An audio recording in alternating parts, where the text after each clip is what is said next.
and I've certainly stressed to all of my people that absolutely Māori matters are part of the core of what KAINGA ORA is about. And that's partly driven by the fact that like over 40% of our tenants are Māori, but also by the fact that a lot of our both land partners, but also service provision partners are Māori. So I just want to stress up front that that is continuing to be a core part of what the core of KAINGA ORA is about. We have had to streamline the size of our Te Kiritao team. However, we've still got, I think, 25 people that are there and dedicated to supporting the organisation. And what I've agreed with Te Ariki is that we'll focus his team on two broad areas, one of which is the supporting our core business performance around land, services, etc. So making sure, because we've got so many Māori partners that continue to be important, but also choosing probably a couple of specific initiatives that we could go after, and they're still in development. We're consulting with HUD on those as well, so that we can really focus down on a couple of key areas that could include, for example, how could we support the scaling of Māori chips, for example, but that's a work in progress. So we do have resourcing both dedicated and experienced and led by Māori, but we also have a lot of Māori people across our organisation and a lot of touch points across all of our regions that will continue to be extremely important. Mr. Chair, can I have another sup on this? Sorry. Certainly. Is Kuratau, Kuratau, I presume, is a system inside your bigger system. Is that the body that oversees your specific Māori development portfolio for KAINGA ORA, or maybe I should just explain what it is. So it's a team that's headed up by the Deputy Chief Executive of, I guess I forget the exact term, but of Māori Matters, Te Ariki, and it's an organisation of now, I think it's about 23 people. And they both support our business as usual teams around engagement with Māori, etc., but also drive specific initiatives, and it's confirming exactly what those one or two initiatives that we are working through at the moment.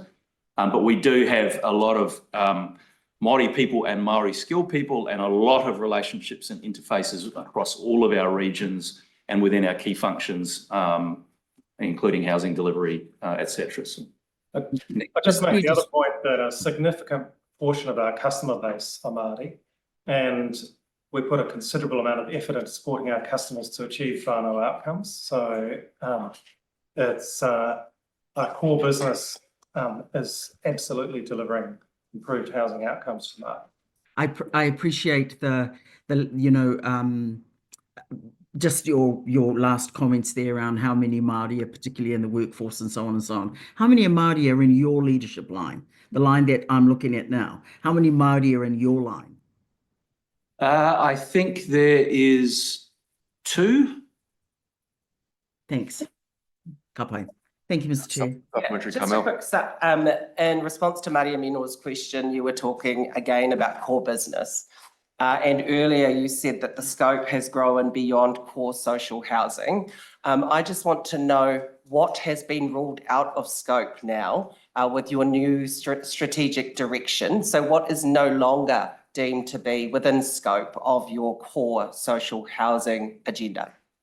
I think we can't really respond to that question at this moment, unfortunately, because that won't be policy until the government consider the recommendations in the plan and either approve and release it or send it back to us and ask us to make some different recommendations. So other than that, they have some scope has been altered with decisions already made around things like our involvement in affordable housing and the Kiwi build program. So there was a number of things which have been de-scoped already. So what's been de-scoped? That's what I'm asking you. Like, I'm not asking you about the future. What has already been ruled out? First-time grants, affordable housing, so the Kiwi build program, for example. The KAINGA ORA land program, we've been asking to progress further. So those are 3 examples off the top of the head. But they relate to urban development and affordable housing primarily. Okay, New question, Paolo. when do I get my new question? Simon, you did mention a few times already about tenant outcomes and this being the focus, also a focus of your team. This has come across my desk a few times where tenant outcomes apply both to being able to enjoy tenancy in safety and quiet, and the other side is also managing if there would be bad behavior among other tenants that impinge on the right of other tenants. You have mentioned that your team will be looking at this in a different way. Could you speak to us, please, about that difference that you want to bring in? I'll make a comment around how the board might adjust think about the settings, and then Matt and Nick can talk through a little bit about the process and the progress with that. But particularly, we have a very strong tenant advocate. We had Ara here, Bennett, unfortunately just resigned, so because she's taken the job at Aranga Tamariki, but Peter Jeffries, who has run social housing business organisations in the past, are very strong on the near community outcome as the key. So it's in the management of disruptive tenants or tenants who are struggling to live well in a particular location. We have to consider not just the tenant, but the impact on the surrounding community. They're very strong on that. And that sort of primary setting is impacting thinking around how we manage those. So we need to end up with a good community outcome, and particularly, as you would guess, in a block of 20, 30 or 40 units, that dynamic is even more concentrated. So being careful with who are in those tenancies and how they all get on with each other is an important part of the mix, and is requiring a bit of new thinking. It's somewhat challenging because we don't really have much say in who we take off the list.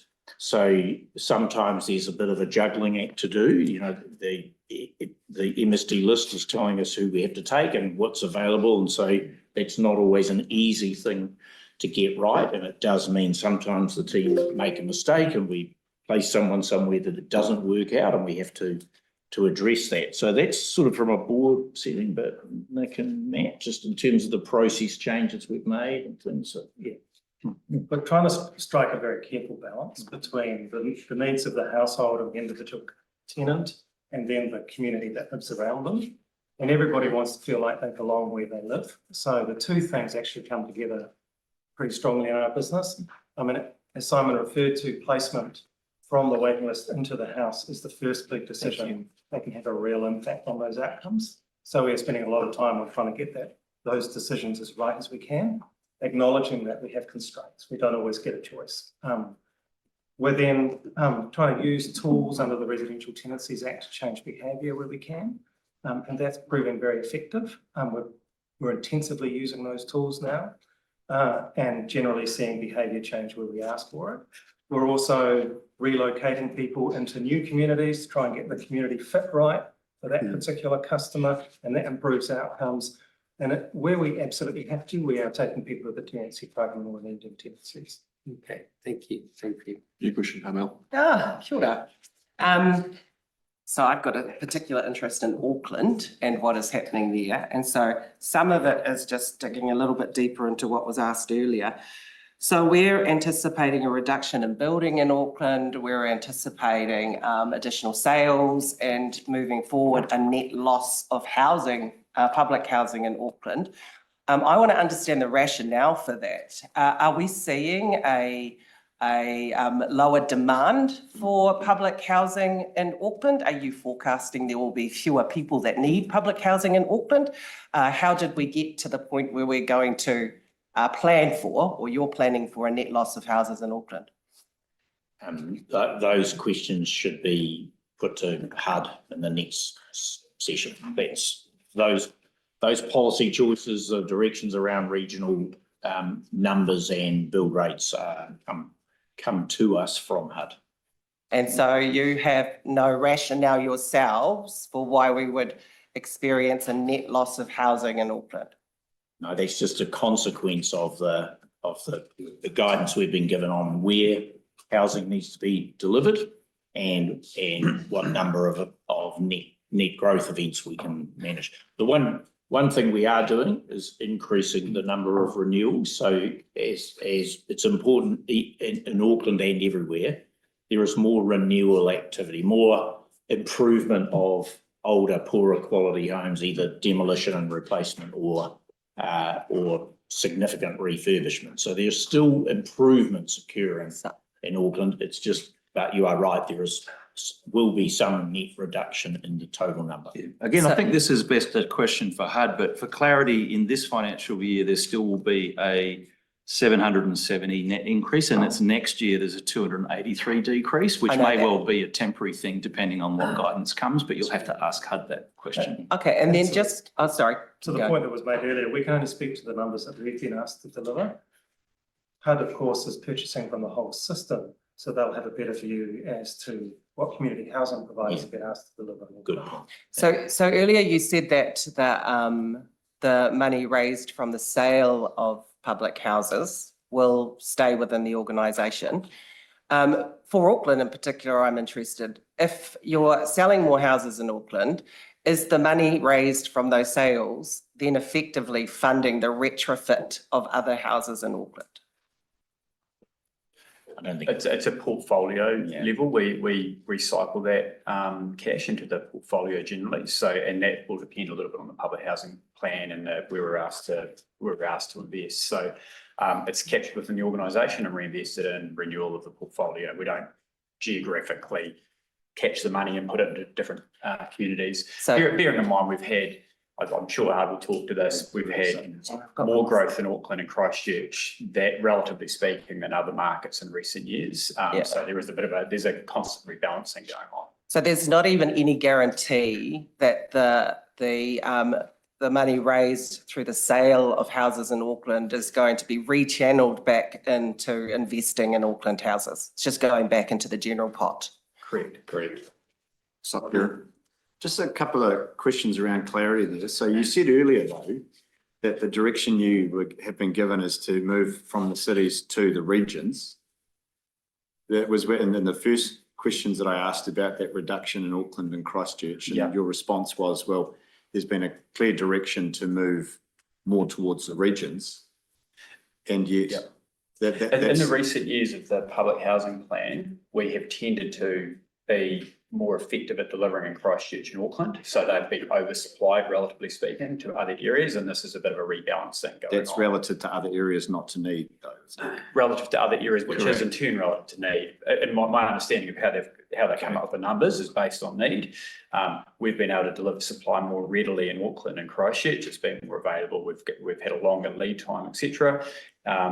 Now there's a bit of a rebalancing going on, but as I say, I think it's best asked of HUD because they can give you the whole system view. But that is, if you look if you took the whole last 5 or 6 years, Auckland has been and Christchurch have been well served in terms of public housing per capita and need.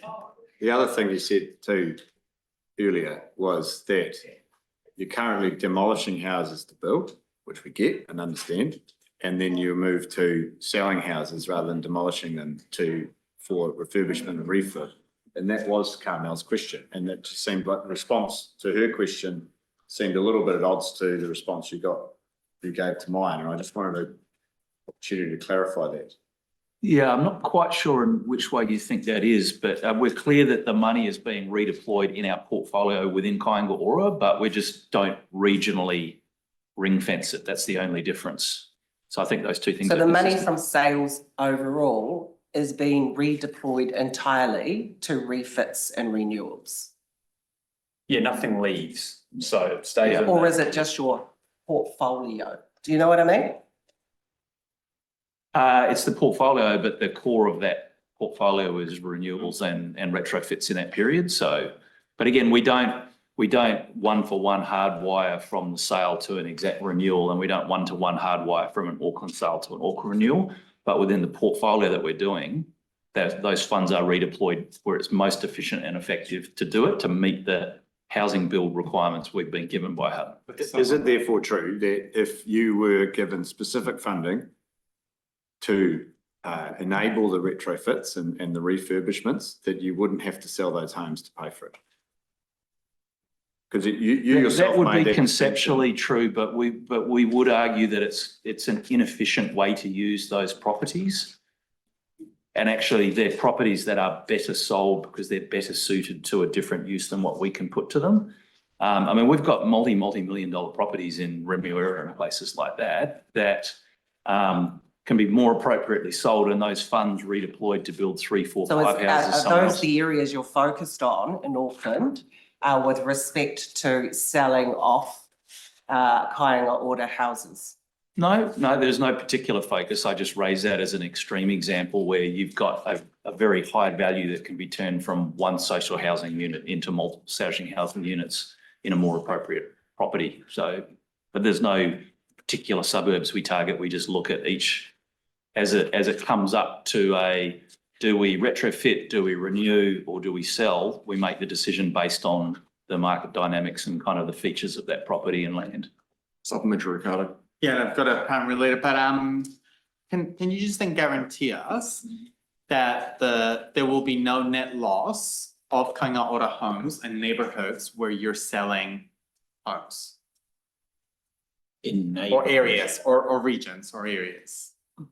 No, we can't give you that. The context for that is, if I'm hearing sort of mixed messages, right? You're saying you're selling homes in Remuera that used to build more houses, but then I'm also hearing messages around how it seems like most of the money going from the sales of homes are going to, say, retrofitting.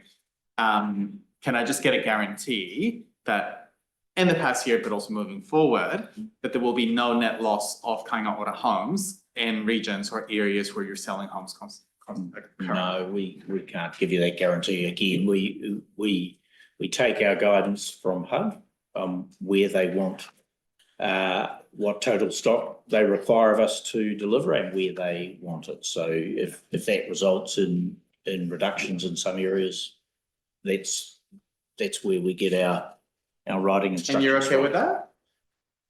It's not That really- idea? It's not, we're an agent of government. We're here to do what the government tells us to do. Look, I've just got a supplementary, just on the sort of overall housing stock and the utilisation of it. I note that tenanting vacant properties as quickly as possible is one of the priorities. How is Kāinga Ora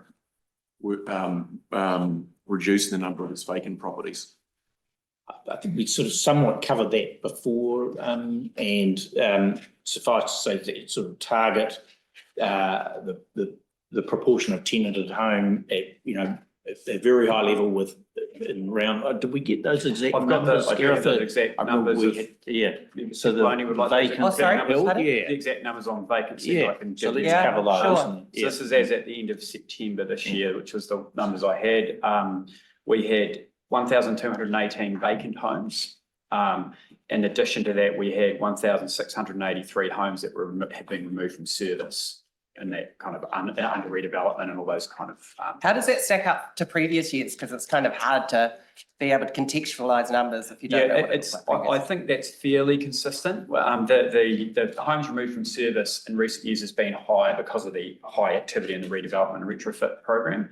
And the vacant homes, depending on the just pure vacancies, it tends to be fairly stable through the year, except after the end of June. We tend to have a hockey stick of deliveries in June, and it takes us a little while to tenant those homes into July and August. So we do get a blip in July, August, September, and it works down. So that's fairly normal. Any question, Dana? Thank you, Mr. Chair. My question is about rent arrears. So I note in the figures that the rent arrears June 2024, the number of customers in arrears has gone down, but by comparison, the value if you take a fairly naive look at it, I guess the value across it is still high and higher per customer than previously. So I'm interested in you know, the average value of rent arrears, what's being done to reduce the rent arrear liability, and also what the general cause of the rent arrears is.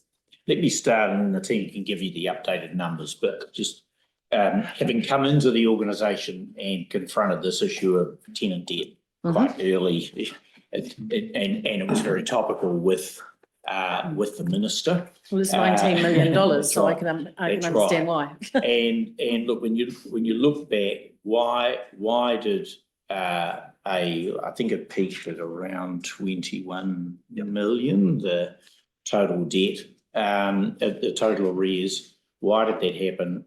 Predominantly because customers were given significant relief through the COVID period, and then on the back of that, like all of us, felt the rise in cost of living and financial pressures made it difficult for people to respond to that. So, and then we had a sustaining tenancies framework, a very, very strong preference to not move people out of homes. So it left the team with who work with tenants very little they were able to do to provide further encouragement for repayment. So the debt, that arrears level lifted materially through those years.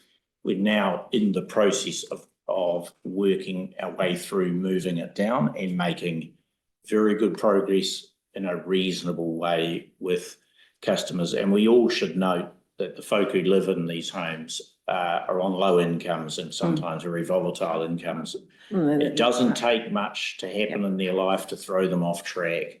Yep. And we do have to be respectful of that and work with them on a basis that gets to a good outcome. And we should avoid, as far as we can, forcing people out of the homes, because it just creates a problem for them and a problem for society if they move to somewhere else where it's not a good outcome for them. So we're very respectful of that process, but we're working hard. So latest numbers. Well, I mean, yeah, all I'll say, and then I'll maybe get Nick to talk to the specifics, is so we focus really on just getting clear boundaries in and being very clear with our tenants so that we kind of know what we're operating to do, but then providing a lot of support to try and help people get back on track. And it's definitely working. We've got the rent arrears from the end of last year from 19.4 as at the end of October, we got it down to 17.4 million. There is a bit of some of the customers with the bigger outstanding debts obviously are the rump that gets left. So you will expect to see that average going up. Yep.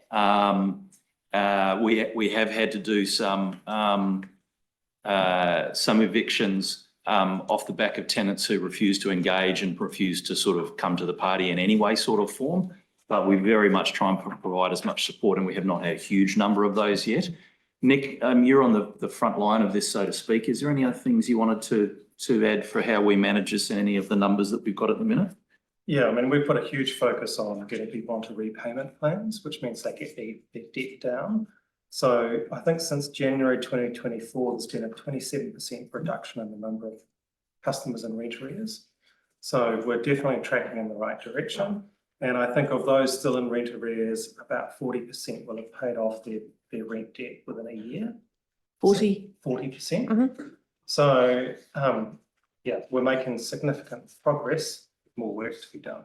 And at the moment, 79% of the tenants with arrears have a payment plan in place. So the challenging part is the 20% who are not fully engaging with us, and that's the most difficult part to work through.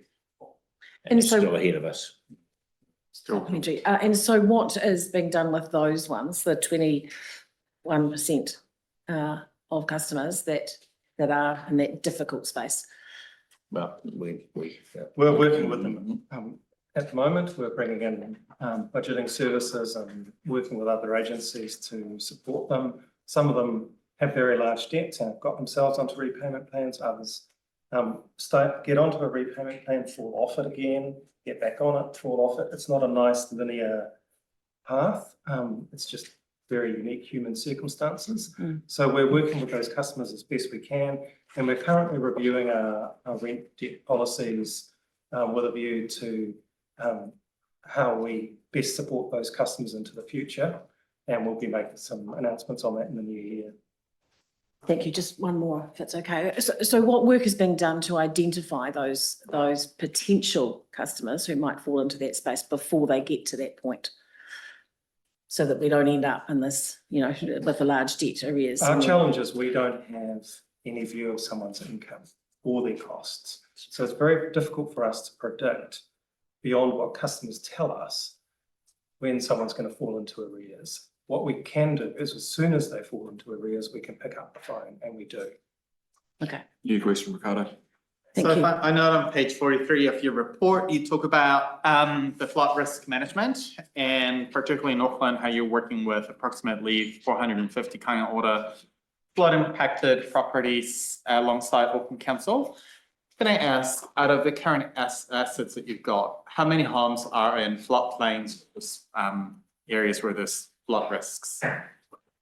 Yeah, I don't have those figures. Gareth, do you have them? No, they're rattling around my head, but they'll be imprecise for me to Are there answer. are there any ongoing developments in areas that are floodplains or flood risk areas?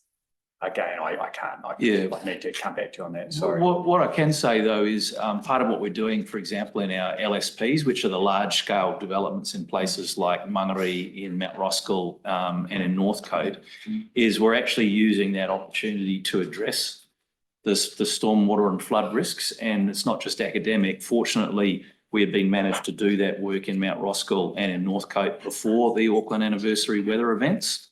And that's provided much better flood protection, not only for our houses, but for the wider community in those areas. So we will develop it. As we're developing, we will actually look to rectify the infrastructure to help make them safer.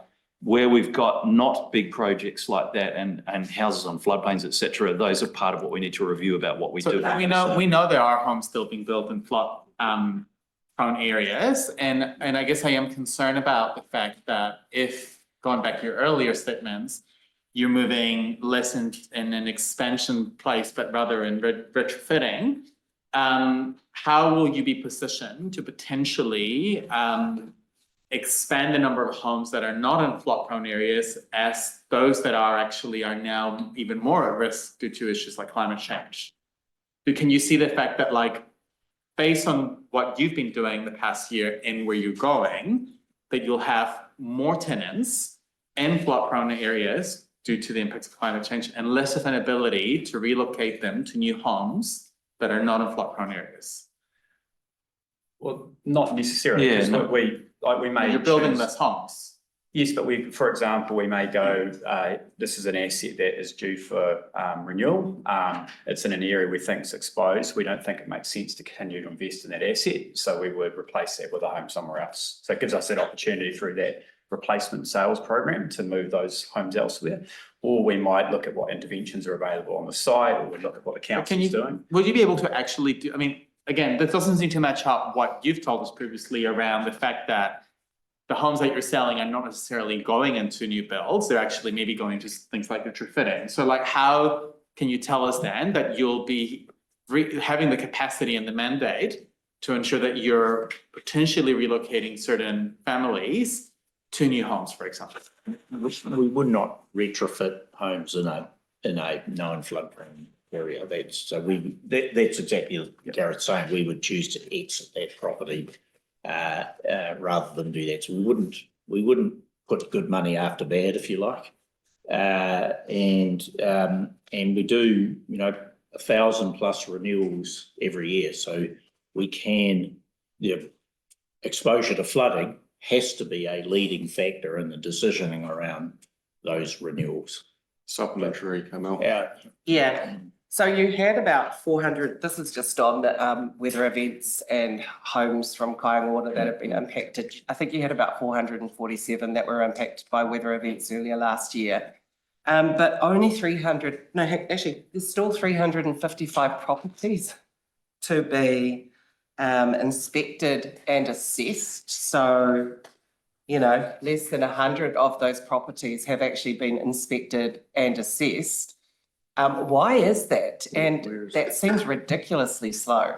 Can you point us to This is information that I have in front of me, so I can't talk about. Yeah, I'm not. Doesn't sound. No, we're not We familiar with have, those. Well, it's public if it's from your guy. we have repaired we've repaired all the homes that have now re-tenanted.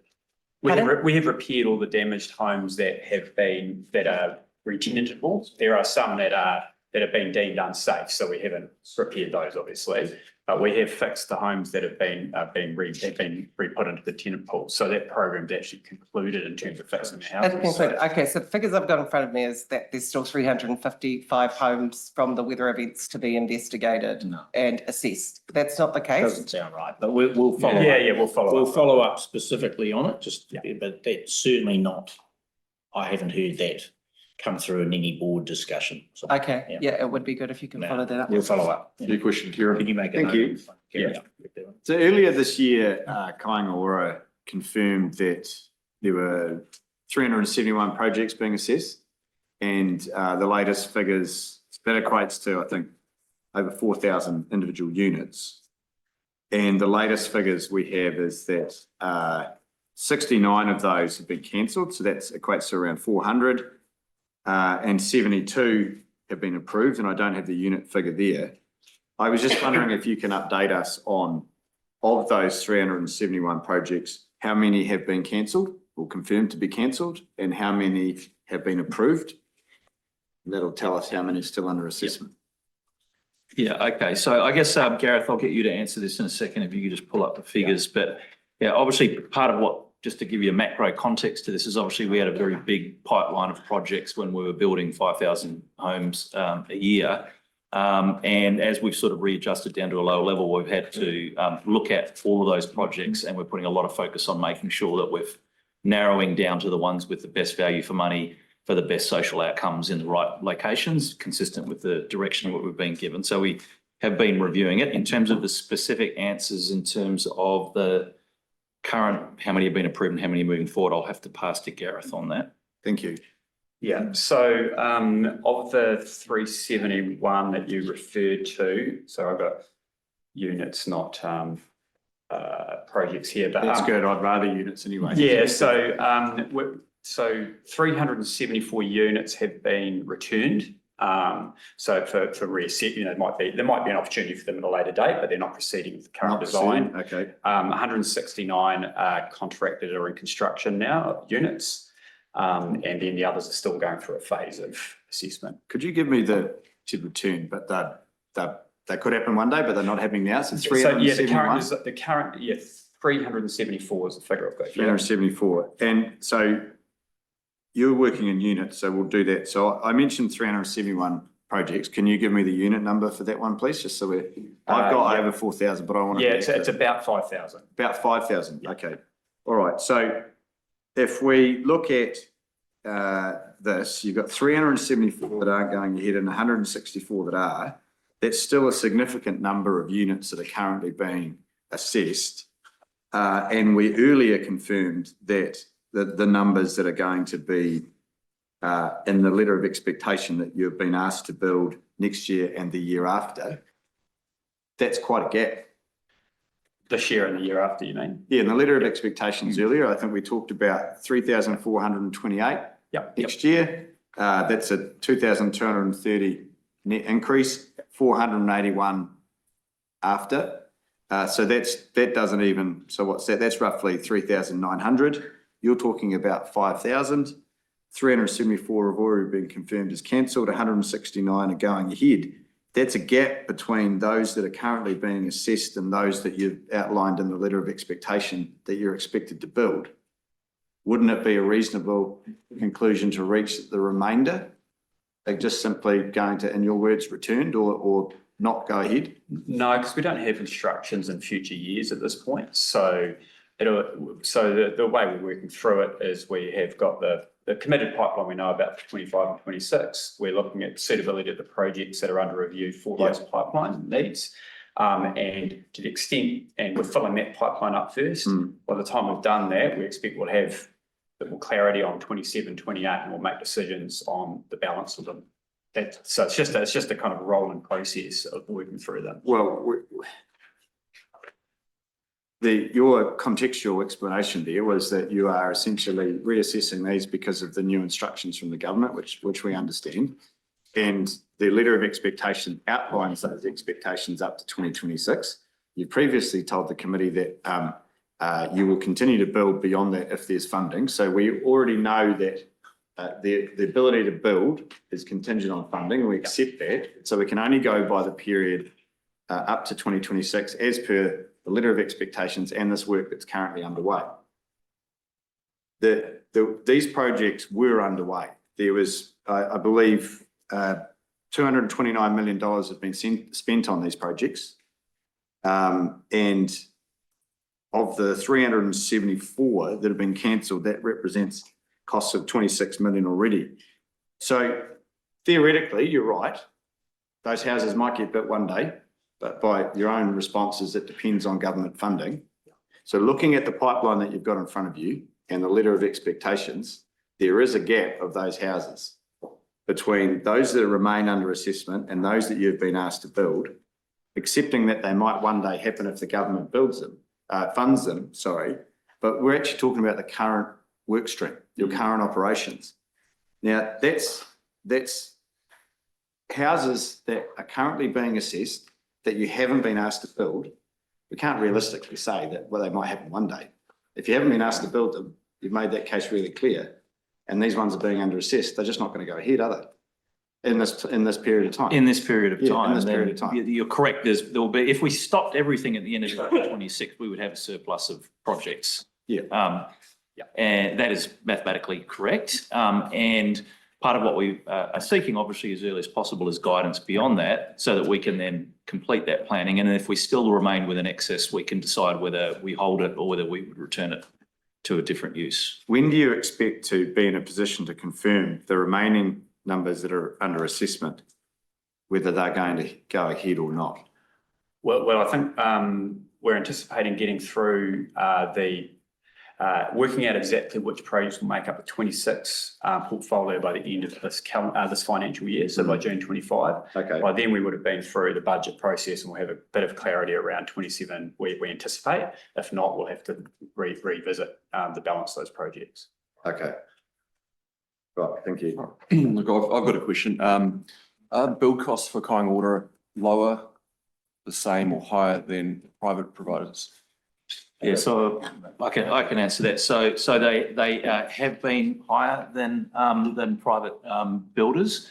And on one hand, there's some contextual reasons that lead that to be the case. Though we are putting a huge focus on trying to get back for like houses to a market build costs, as we talked about. So that's the target. And I'll come back to our progress against that in a moment.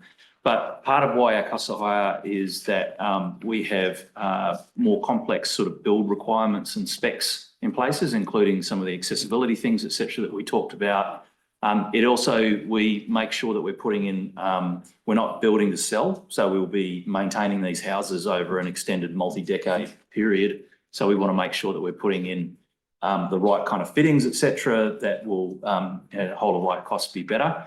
And the other thing that is quite a big factor for us is that the land that we hold isn't always optimally configured, and property developers can pick and choose what land is going to be the lowest cost to build on, which is partly topology, but partly sort of form factor, et cetera, that leads to greater efficiencies. And we don't always have those degrees of freedom. So there's some substantive factors that we swim against. Now, beyond that, though, we also think there has been waste and inefficiencies, and that's what we're targeting with the housing delivery system. So this year, I think we had a target to reduce our unit build costs by 10%, and we're currently tracking at about 14%. So we've got 14% unit cost reductions that we're already achieving through the HDS, and then in by the end of FY26, we're targeting more like 20%. And part of what we're going to be wanting to put in place is actually a mechanism to get some robust benchmarking versus market so that we can see that we're on track. Now, we've got quite a lot of work to do to get there. We're not there yet, but we're making good progress against it. Supplementary on that, do you know what percentage of New Zealand's housing products on an annual basis that KAINGA ORA purchases? I don't know the answer to that question. We could endeavour to find that, but I certainly don't have that to hand unless My magic man on the left here does. I mean, if I was to approach that question, I'd look at the consents that were issued last year versus the consents that we built. So if we did 5,000 houses and there was 50,000 built overall, you might infer 10% as a rough guess. The supplementary there, the purpose for that question is I'm just curious whether KAINGA ORA has an ability to get better rates basically for the building products that it purchases if it's at a significant scale. We have national supply agreements that we Procurement rates. negotiate based on the volumes, both our construction volumes now and our maintenance volumes. And we purchase accordingly at a price that we negotiate for those volumes. Yeah, I do think there's more opportunity, and we'll be putting a lot of focus on enhancing our procurement function and using that to drive efficiencies. And just a sort of like a roughly related supplementary from me, that does KAINGA ORA have cheaper access to debt than, say, the community housing providers, housing cooperatives, etc.?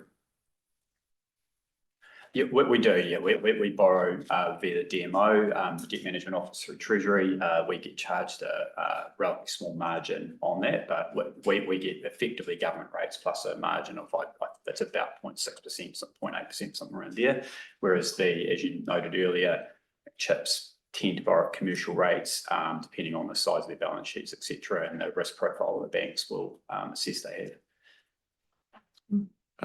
Thank you. Supplementary.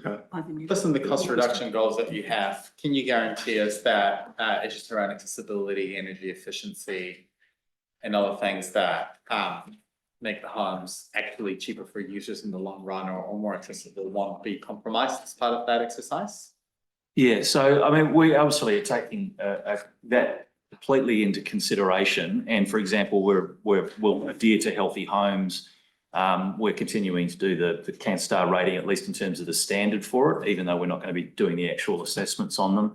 And we are continuing to look at kind of what the right things are to meet the needs of our customers, but those are part of what we're looking at as a What are the things you're looking at potentially compromising then, if any?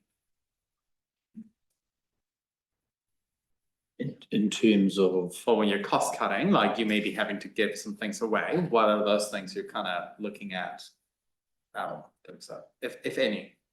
things like building form would be, as Matt indicated, site selection is actually probably the biggest factor in end cost. The form of the building, we struggle with apartment buildings, as most of the most private sector would, between 3 and 6 levels, which we have to, where you've got a lot of cost in them, say lifts and things, but not really very many users. So looking for new methods that could solve that problem. So a lot of it's to do with form factor. Yeah, sorry? Those are accessibility measures, like a lift. Yes, that's right. But So you are compromising on, for example. no, I'm not. We're looking to how we solve the form factor to make those things work. So,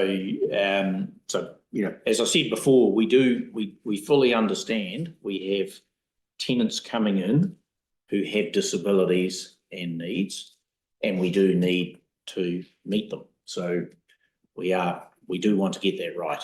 Yeah, quite often the changes in the form factors will actually still have the same housing area. It's just on a more rectangular shape than square shape, gives you a much more, and it sounds sort of silly, but they can make massive differences, and we're optimizing things like that.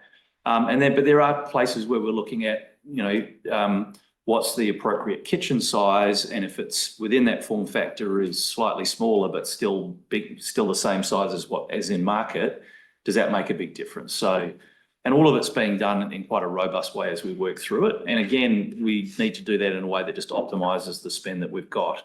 It's less about removing accessibility ramps and other things like that. Your question, Dana? Thank you, Mr. Chair. My question, just getting down into the weeds a little bit, but I note that the Auditor General downgraded the grade for financial information and supporting system controls in its report from good to needs improvement. So I just wonder if you could speak to that, please, and tell me the state that it was and what is being done to improve that, and how confident you are that it will be shifting back up again. Yes, Gareth and I were just discussing that the other day. So I'm sure you were. Let Gareth speak to that. Yeah, it's, so we have a system issue where there's a kind of the master user can override history, so it's hard to track who's made approvals. So that is a technology fix that we need to address this year. So we'll get that fixed ahead of next year's audit and have that addressed. So no, there's no suggestion that anything untoward's happened, but it is the auditors have said that is a gap in our systems, and it is a risk for us. So we're getting that fixed. Yeah, we just removed that to the top of the IT priority list, and I don't think it's a huge build or anything, but now we're aware of it. We'll get on top of that quickly. So it's just an IT issue It's a controls issue, yeah. But within the it's- IT it's- system? Yeah, within the IT system. Okay. New question, Laura. Yeah, thank you, Mr. Chair. My question might be better directed to HUD, but I'd be keen to see your insights. How does KO balance its role as a social housing provider and the costs that you guys add to the market by competing essentially as a developer? Just reframe, So when you think of the cost of building in New Zealand and the whole environment, you are considered one of the developers, and I think of competing for some of the market, whether it's buying some exceptions and sites like that. How do you balance it as being the social housing provider and the fact that that does invariably have an impact on the market itself? And Yeah, I think again, and you sort of touched on it. I mean, it's part of what I think would inform HUD thinking about kind of what and where. So you should ask them that. Yeah. What I can say is that what we do is that we do have a pretty robust process to make sure that we're not paying above market, but there's no doubt that as part of the demand for things, we will have an impact on the market. Yeah, that was going to be my next question was there have been cases where you hear from the private sector that they're concerned around the price that you may have paid. So what sort of controls and measures do you have in place to ensure that you're not paying above that market rate in order to secure land? Yeah, maybe Gareth could, can speak to it in more detail, but I think we do have a process of independent valuations. Yeah, and so we on. get independent valuations and they have to be within, I think it's within 5% from memory of the independent valuation for the site. Okay. Yeah, it's important to remember there's a lot of vested interests in some of that feedback you get. So Yeah, of course. by definition, the party who bought the site paid the highest price. Like that's by definition. Sometimes that's the developer and sometimes it's us. But you know, there'll always be a lot of noise around that. But you know, they're trying to send messages that are serving their requirements. And, you know, it's our job to do it as robustly as we can. And we use, you know, we never buy expensive properties without, I think, typically 2 registered valuations on a hybrid. So our team do take guidance on that, and the policy is to stay within those. We don't allow the team to make a judgment, oh, I'll just go and pay 20% more than that, that'll be fine. That doesn't happen. Okay. I'll just ask a supplementary, just on the aspect of KAINGA ORA being a big player, especially regional New Zealand where that focuses.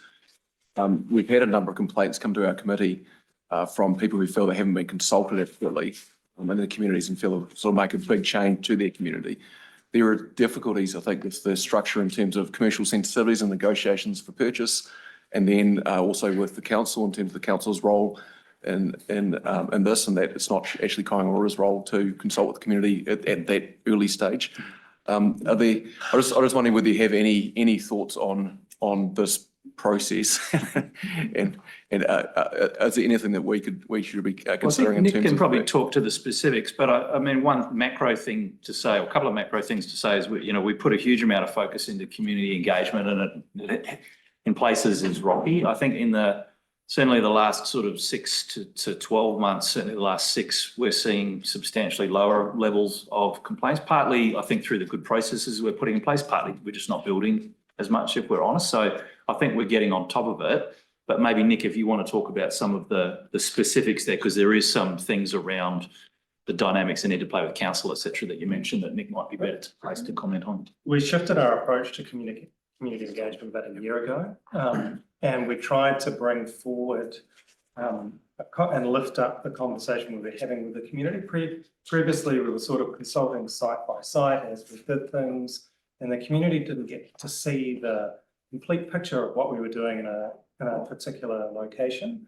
So we introduced an approach where we would sit down with the community and talk about the pipeline of what we were going to be building over a period of time in a particular place, broadly where the properties were going to be. And we found that a much more effective way of having a conversation with the community, and it's actually made quite a significant difference because the community got a broader field of view, a longer field of view, and we could adjust more effectively to what the community was saying because it wasn't at a site-by-site level. It was more at a whole program level in a Just on that, location. I don't think that just started a year ago. Like there's a few projects that I'm fully aware of where those conversations were being had with whole communities. So was that a shift in direction? We essentially took best practice that was already occurring. Oh, yeah. And then Yeah. scaled it up nationally. Okay. Just some facts that so we've got 809 development site under engagement, community engagement. And a very low number of sites are receiving community opposition. So there's about 1% or 8 of those sites that have got opposition. So I think We receive all the petitions. Yeah. but I think the And the the complaints. combination of the approach and the lower build is it's a much lower issue than it has been, but it's one we're going to have to continue to focus on. Yeah, I think this stuff on, I guess it's just on that narrative. Would you say on average, Kainga Ora home developments tend to increase or decrease the property values in the surrounding areas? Oh, this keeps coming up, It's yes. So another there's, one. there's academic research on that, which is probably the committee, we could make available to the committee because we've got some of it. That's probably the best place to go for an answer. Sure, we'd love the academic research, but can I also hear from you about the insights? No, we don't know the answer to I that. have no facts to bring to bear there. But There's a lot of noise around that. okay, sure, but I mean, there will be an impact on home values around the area. We do hear a lot that there's concerns about values decreasing. I think it's a good thing because it actually makes housing affordable in those areas. But when you're making decisions, do you take any analysis or considerations in relationship to the impact your development may have in the surrounding areas when it comes to prices? No, that's not No. a focus of our work. And there's quite varied research on the impact on values that there is a range of. Yeah, it'd be great to get any. Supplementary Marumenal. Thank you. The next 3 minutes. So it's around your this net promoter score. So I was actually trying to sup this, Mr. Chair, to the previous questions. It was kind of a community, so it's a commercial community maybe. So you came in at -39 for your commercial partners. -39. Can you just discuss the reasons for that low score and what are your plans to change that, please? Well, is that a specific question you're referring to? Is it an SPE or where did that information come from? Sorry. So the committee notes that, so Kainga Ora received a net promoter score from its commercial partners of a -39. That's in the auditor. Yes, and just wanted to hear from you, how if you're working with a whole bunch of commercial contractors or number of people and business. What does it think? Yeah, so maybe I'm not familiar with that specific result. So maybe I'll just comment more broadly on what we're doing with the commercial. Was this build partners specifically? Is that something maybe you can come back to if you don't Yeah, come back to us on? We just want to make sure it's exactly what it is. Where it came from. I would imagine so, but Tell me what you were going to say, and and we'll decide how that sounds, shall we? Go ahead. Just one piece of context before Matt, and Matt will have similar observation.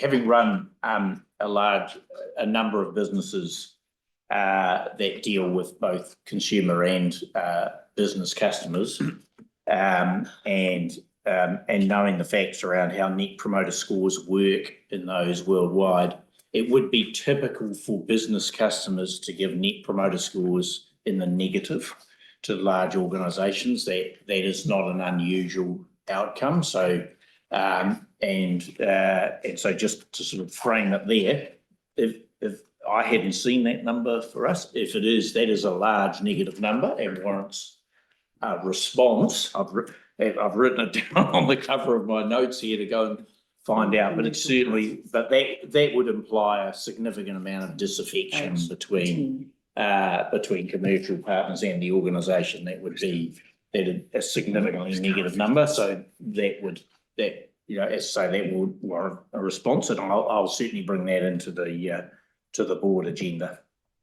Yeah, so we'll follow up on that, but we are doing a lot of work, and will continue to need to do a lot of work on getting those relationships really working well.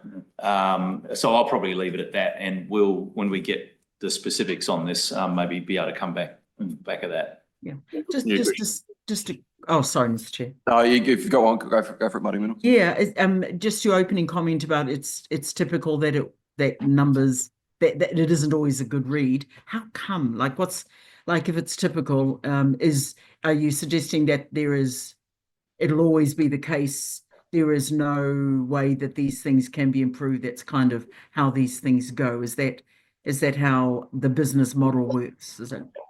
No, I wasn't meaning to imply we shouldn't be working to improve it. I'm just saying it is business customers of large organisations are much more difficult to please than consumer customers. That would be pretty much a fact worldwide with organisations that work into both groups, and it's a demanding relationship. It's a battle of wits. There's money involved.